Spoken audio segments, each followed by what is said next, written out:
Assalamu Walaikum. In this video, how to merge shape in Microsoft PowerPoint. Let's get started. Go to Insert menu, Shape, draw the shape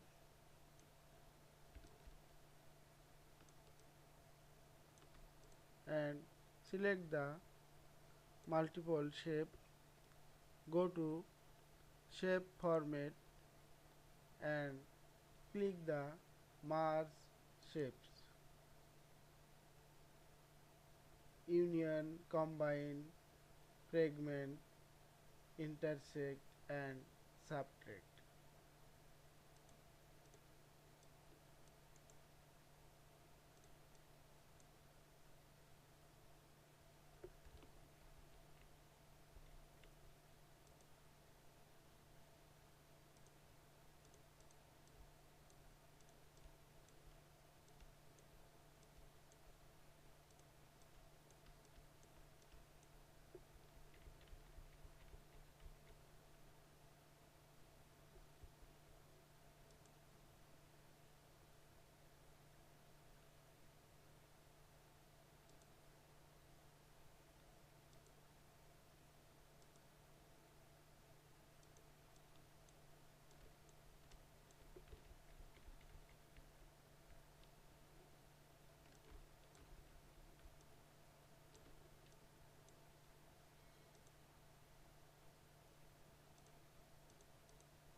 I hope you enjoyed this video. Please subscribe to my channel, like, comments and share.